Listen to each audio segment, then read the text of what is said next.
Në studio është deputeti I kësaj force politike, Klevis Balliu. Përshëndetje, mirë se erdhët. Faleminderit. Nisim tek procedimi I policisë për një pjesë të deputetëve të Partisë Demokratike, ku bëni pjesë dhe ju. E prisnit, kishit marrë masat dhe do të përballeshet me një moment tillë për shkak të veprimeve? Lëvizje qesharake priten nga një qeveri qesharake, por nuk është shumë e rëndë fakti I procedimit penal ndaj deputetëve të opozitës. Ajo çka është më e rëndë është arrestimi I qytetarëve shqiptar, të cilët kanë të drejtën për të protestuar në mënyrë paqësore, sepse pavarësisht tezave që mund të jenë hedhur, që ka patur dhunë nga ana e protestuesve, që është gjithashtu një lajm qesharak, pasi nuk ka asnjë provë konkrete për ndonjë armë të ftohtë në protestën e opozitës. Mendoj që kjo është ngjarja më e rëndë, arrestimi I qytetarëve shqiptar nga kjo mazhorancë, e cila në genetikën e saj nuk njeh as zgjedhje dhe kuptohet as protesta. Ndërkohë, ju ishit, kur them ju, Partia Demokratike, bashkë me Lëvizjen Socialiste për Integrim, e cila u bë pjesë kësaj nisme, ishit përgatitur për të zhvilluar një protestë tillë, sepse pam flakadan, pam simpatizant forcave politike të cilët tentuan të çanin rrethin pra kordonin e policisë dhe të futeshin në parlament. Ishte një strategji? Partia Demokratike kishte absolutisht si synim mbrojtjen e Kushtetutës. Dhe është pikërisht kjo arsye pse në fillim të seancës çdo gjë po shkonte sipas rregullores dhe procedurave deri në momentin që kryeministri I vendit mori rolin e kryetarit të kuvendit, që është një absurditet politik dhe nuk mund ndodhi në asnjë parlament në asnjë vend të botës. Mbasi zoti Berisha kishte marrë fjalën nga kryetari I kuvendit, zoti Rama I bëri me shenjë kryegardistit për ta bllokuar zotin Berisha, ish kryeministrin. Kuptohet, ky ishte një veprim prej mjerani nga ana e kryeministrit, sepse kuptohet që nuk do ta ndalonte dot ky kryeministër zotin Berisha që të mbante fjalën. Por kjo ishte provokimi I parë që qeveria I bëri opozitës për mos folur për krimin më të rëndë që mund të bëjë një qeveri që është të shkeli Kushtetutën. Dhe ky është pikërisht arsyeja pse parlamenti dhe opozita mori masat të cilat të gjithë qytetarët shqiptarë I kanë parë. Ishit informacion se një pjesë nga ju, nga deputetët e Partisë Demokratike, do të hidhen dhe flakadan, se kishtin parë këtë situatë në Kosovë, po, por jo në Shqipëri. Ndërkohë, kemi pas ngjarje ndoshta edhe më të rënda, por paktën duket sikur parlamenti deri diku është maturuar. Si u duket ky veprim, ky gest? Unë nuk shoh absolutisht asnjë maturi politike në këtë parlament nga ana e mazhorancës, për shkak se nuk mund të quajë maturi politike inkriminimin e parlamentit apo të çdo institucioni të shtetit. Në këtë kuptim nuk shoh se si mund ta quaj maturi një parlament I cili promovon dhe sponsorizon. Paktën qytetarët pretendojnë mos ketë konfrontime dhe mos ketë momente të tilla. Qytetarët pretendojnë që deputetët të zgjidhen me votat e tyre. Qytetarët pretendojnë që deputetët të përfaqësojnë problemet e tyre, të ngrinë këto probleme në parlament. Unë personalisht kam ngritur një seri problemesh për zonën që unë përfaqësoj, që është Pogradeci. Unë kam kërkuar nga qeveria që të shpallet Mokra zonë malore, sepse është 1300 metra mbi nivelin e detit dhe nuk kam marrë asnjë përgjigje për këtë. Gjithashtu kam denoncuar disa drejtues të lartë të policisë shtetit në Pogradec dhe në Tiranë, përsa I përket lidhjeve të tyre me krimin e organizuar, dhe nuk ka marrë absolutisht asnjë përgjigje për këtë. Ky është në fakt destabilizim I vërtet I vendit, sepse destabilizim do të thotë kur institucionet e shtetit nuk funksionojnë, dhe ato janë jashtë përdorimit. Dhe momentalisht këto institucione nuk funksionojnë, sepse asnjë denoncim I opozitës nuk po merret parasysh.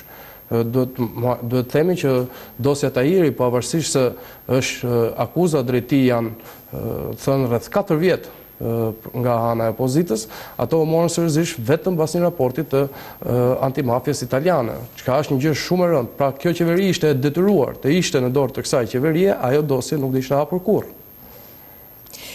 Mirë, doja që të ndaleshim pak në një moment tjetër I cili është delikat në fakt, paktën kështu konsiderohet, duke qenë se do të përmendim rolin e faktorit të ndërkombëtar, kanë qenë aktiv ambasadori I Shtetit Bashkuar të Amerikës, delegacioni I Bashkimit Evropian, përsa I përket procesit për zgjedhjen e kryeprokurores, por kanë dënuar dhe dhunën, ushtruar në parlament dhe jashtë saj. Ndërkohë, sot ndodhi që 70 minuta ambasadori Lut takonte zotin Basha.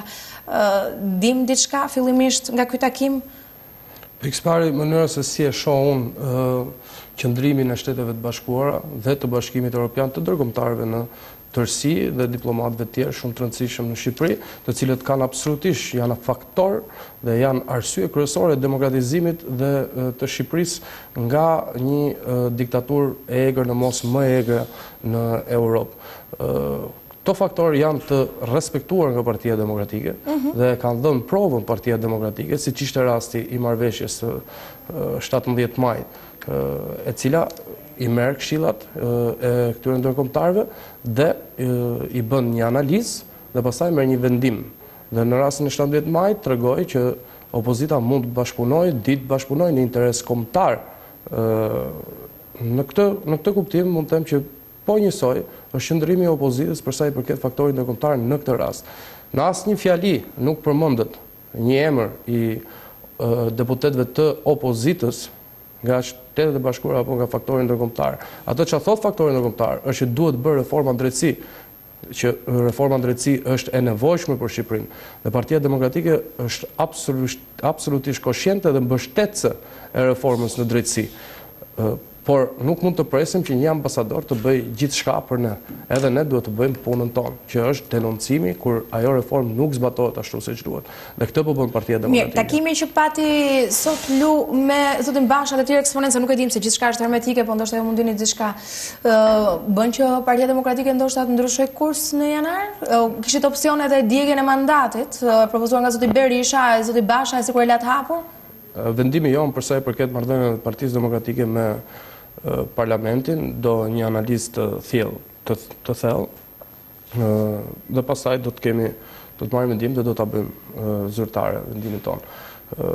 Kurse për sa i përket takimit të zotit Basha me zotin Lu, thjesht provon që ka një dialog dhe një këshillim të Partisë Demokratike, një bashkëpunim të Partisë Demokratike me faktorin ndërkombëtar për çdo çështje esenciale. Sidomos me Shtetet e Bashkuara të Amerikës dhe Bashkimin Evropian, madje në nivele shumë të larta.